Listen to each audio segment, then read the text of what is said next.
Good afternoon, everybody. 4:35 for me here on this Wednesday. Let's jump right back into World History B. Join me for live lessons. Mondays was 1. We're off on Monday, so I'll see you in a week for those of you that show up. Office hours Monday through Thursday, 2:30 to 4 p.m. Monday through Thursday, and negative on Fridays. I have meetings. Unit 7, last lesson for Unit 7, New Imperialism, Expansions, and Independence. I will help you out with a short Unit 7 test review Friday. I'll put that up on Friday for you all. Right. So, as we wait for lesson 6, our last lesson here, a little bit of a refresh to get our famous people. 3 terms for this lesson are annexation. That's the first term that I read. The inclusion of a smaller, weaker territory or state by a larger, more powerful state. Germany does this to Czechoslovakia.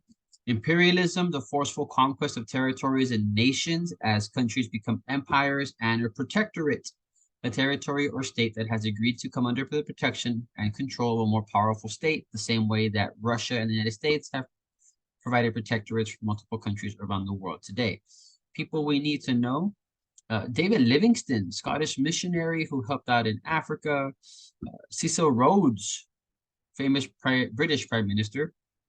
Emperor Motohito, Japan ruler, began to modernize his country. And Miguel Hidalgo, father Miguel Hidalgo, Roman Catholic priest, started the Mexican Revolution in 1810. So, the Industrial Revolution brought about an increased demand of raw materials, cheap labor, and new markets. To meet these demands, industrialized countries during the later part of the 19th century sought to expand their territories. This occurred in 2 regions, Africa and Asia. The Americas were settled, so let's jump into the next place that has not. Africa. Prior to 1800, the slave trade dominated economic relations between African kingdoms and other countries. Over 50,000 enslaved Africans were exported each year to Arabic countries, while 30,000 were sold each year to European countries, United States, and the West Indies. So you're telling us that more slaves went to Arab countries than to the Americas and Europe? Wow. The enslavement in Africans, however, was not the invention of Europeans or Arabs. Slavery was an integral part of many African societies. They conquered each other and sold each other off to slavery. When the slave trade was abolished by Europeans in the United States, African kings that had profited from the exchange objected. One African king went as far as to say, "We think this trade must go on." That is the verdict of our oracle and the priest. They say that your country, however great, can never stop a trade ordained by God himself. Wow. Looking at this map of Africa here, we see that essentially in the late 1800s, we get what is known as a scramble for Africa, and many European countries began to just take pieces of Africa for themselves. The French, the British, the Germans, the Italians, the Portuguese, and the Spanish. Great Britain. However, European interest quickly turned to Europe control. Great Britain acted with particular urgency in establishing its place in the sun. In the south, Great Britain controlled Cape Colony, or the Cape of Good Hope. Its most famous prime minister was Cecil Rhodes. Rhodes was a businessman who made a fortune mining diamonds in South Africa. Rhodes urged further British expansion north by means of agreements with tribal chiefs and overthrow of the Boer, or the Dutch. A series of conflicts broke out known as the Boer Wars. While Rhodes' efforts were not realized, Great Britain secured control of Egypt and the Suez Canal. The Suez Canal was an important link in trade routes between Britain and its holdings in India. The Suez Canal, marking it on this map for everybody, is a slim waterway that connects the Mediterranean Sea, there it is, to the Red Sea out into the Indian Ocean. Think of it as the Panama Canal, but just on the other side of the world. This one is older, though. Moving on. That was Great Britain. France concentrated its imperialist efforts on northern and western Africa. In 1879, the French established control of Algeria using its elite military force, the French Legion, or the Foreign Legion, to eliminate Algerian opposition. Soon after, France extended its control to Tunisia and Morocco, forgive me, the place where they had the recent earthquake recently. Oh, nice. By 1914, most of sub-Sahara and the African interior were ruled by the French. The country is pronounced Niger, not the other term. Belgium. Scottish missionary explorer David Livingstone traveled to the interior of Africa in hopes of converting those involved in ongoing slave trade to Christianity. Livingstone's writings shed a great amount of light on African continent and its peoples. When Livingstone died in 1873, Henry Stanley took up the work of exploration of Africa's interior. Interested in reaping some profits of Africa, Belgium's King Leopold II appointed Stanley to colonize the Congo for his private interest. I forgot to turn my timers over. Timers over. Germany also made its claims in the east, south, and west. Tanzania was its most important colony, located along the West African coast. It obstructed British expansion from Cape Cod, Cape Colony, Cape Cod to Massachusetts, to Egypt. Italy, Spain, and Portugal also entered this scramble for Africa, as I mentioned earlier. The Suez Canal, as I mentioned, is trade between Europe and Asia through the isthmus connecting the Mediterranean to the Red Sea and the Indian Ocean. French diplomat Ferdinand de Lesseps obtained the permission from the formation of the Suez Canal Company from Mohammed Said Pasha, who ruled both Egypt and Sudan. Construction of the canal, which involved the work of forced laborers, required 10 years.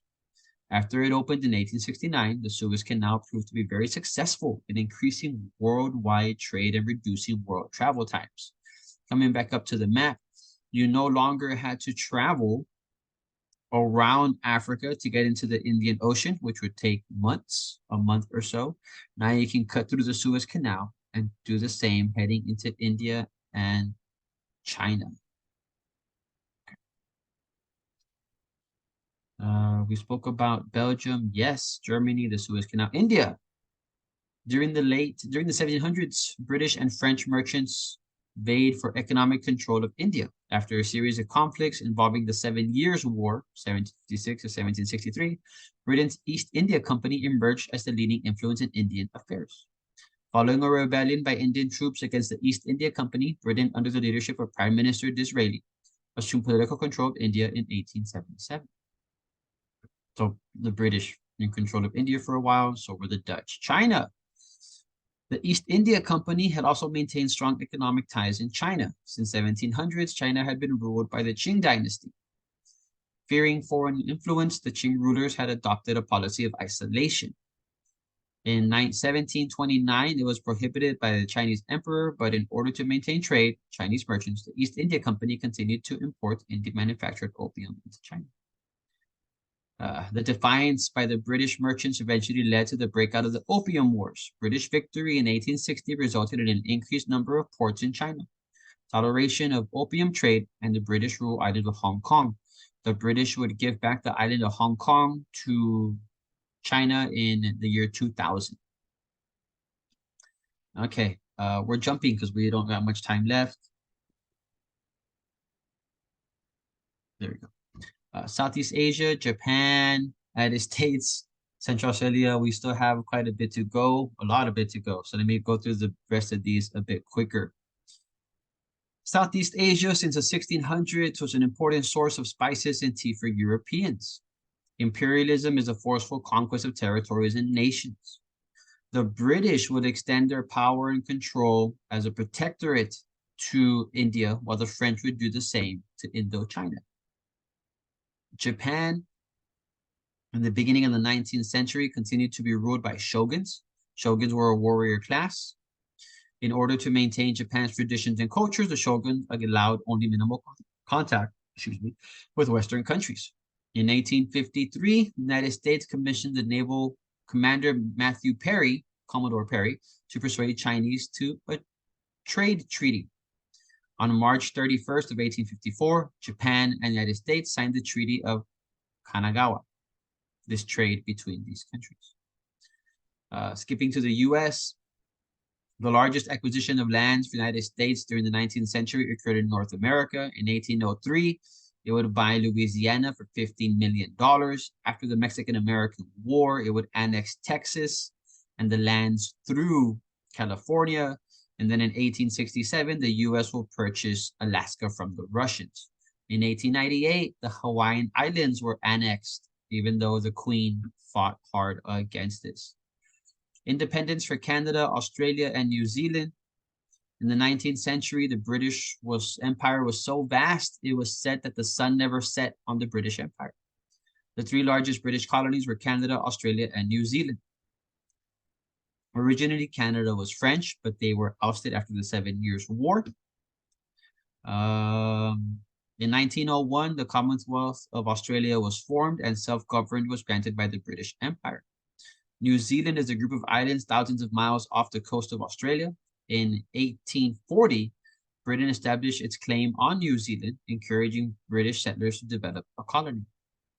Politically progressive, New Zealand became the first dominion in the modern world to grant women the right to vote. In 1907, the British Empire recognized the colony as an independent dominion. The Balkans, which is the area north of Greece in this southwestern, eastern part of Europe, controlled by the Ottomans, controlled by the Russians. There's war between the Russians and the Ottomans, the Crimean Wars of 1854-56. Essentially, the Treaty of Berlin in 1878 granted independence to Romania, Serbia, Montenegro, and Bulgaria. In Latin America, we have two people, Simón Bolívar and Father Miguel Hidalgo.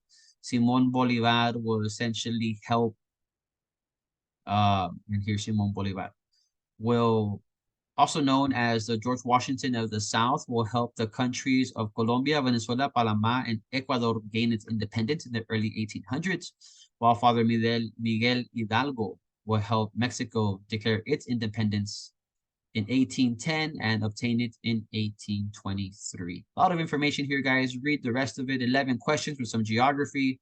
Best of luck to you all.